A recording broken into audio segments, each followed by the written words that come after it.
Emily slid through the large doors without touching them, as if attempting to contact the wooden constructions would reveal them as an illusion. Her mouth hung open as she looked at the cavernous hall beyond the doors. Delia was deeper in the room, but Emily hardly saw her figure there. The youngest felt like a child then, one who was too ignorant to be afraid. This was a place of terrible things, as Elizabeth had tried to tell them. But Emily could only wonder if the rest of the unknown truth resided here. My word. Delia's voice resounded back to Emily's ears, and she was finally able to focus on her sister. Delia was standing beneath the place where two crumbling staircases met on the balcony above, observing something. Emily moved forward, the click of her footsteps louder than they should have been in the wide chamber. She had to take quite a few steps before she came upon what had captured Delia's attention. Leaning between the floor and wall, where it had apparently fallen, was a large portrait, nearly as tall as Emily was. The frame was broken along the bottom, and the paint had cracked with weather and age, but the image was still very clear. "There they are," Delia said, her voice an awed whisper. There were 4 figures depicted in the portrait, and though Emily had seen few fine paintings in her life, she knew that the artist must have been the greatest of his time. The figure in the foreground was a man sitting in an elaborate chair. He was well past his prime, but still appeared majestic and powerful. Judging by the shape of his face beneath his thick white beard, Emily would guess that he had been an attractive man in his youth. She didn't, however, spend any more time considering the man who had surely been the lord of this castle. The 3 figures standing behind him demanded her attention. The men each had different hair and eyes. They were of different heights and frames, but there was still something very similar about them all, obviously family. The foremost of them, who had a ringed hand resting on the back of the golden chair, was tall and dark. The cut of his face was as sharp as his eyes, promising harshness and cruelty.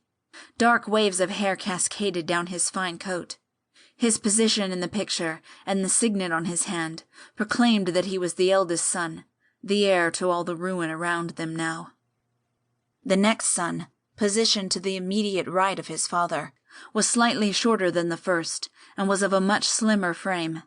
It was clear that the eldest enjoyed activity, but this second son clearly did not care much for that. A scholar? An artist, perhaps? His face remained boyish and attractive. Brown hair swept across his forehead. Emily was nearly stuck on his eyes so deep and soulful that she could have looked into them forever, before she managed to examine the third son. But what would she find there in those dark eyes? Sinister thoughts? Or simply chilling emptiness? The third son, to the far left in the painting, was certainly the youngest by appearance. His face was exceedingly fair, like a boy, but yet a man. Hair like cotton fibers was slicked back from his face. His large eyes were a cold, striking blue, and they seemed to be looking straight at Emily with merciless appraisal. "He was right," Delia said, drawing Emily's attention, but not her eyes, from the painting.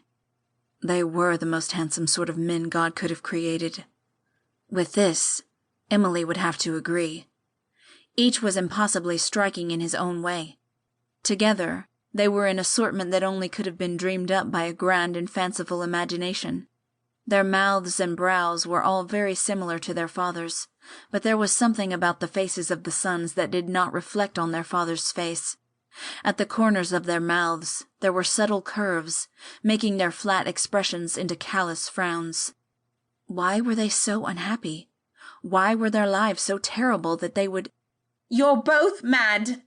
Elizabeth's voice rose up from the entrance, bearing heavily on the room like an omen. Breathless, she trudged inside, looking at her sisters harshly and refusing to see anything else. Emily felt the arctic sting of that gaze. "We have to leave now, come on!" Emily stole a glance at Delia, though there was no question in her mind whether or not Delia would heed Elizabeth's words. Emily herself felt guilty for not responding, but the situation remedied itself when Elizabeth's eyes finally caught the portrait. She moved closer absently, staring at the faces of the Lord's sons, their eyes all staring back at her.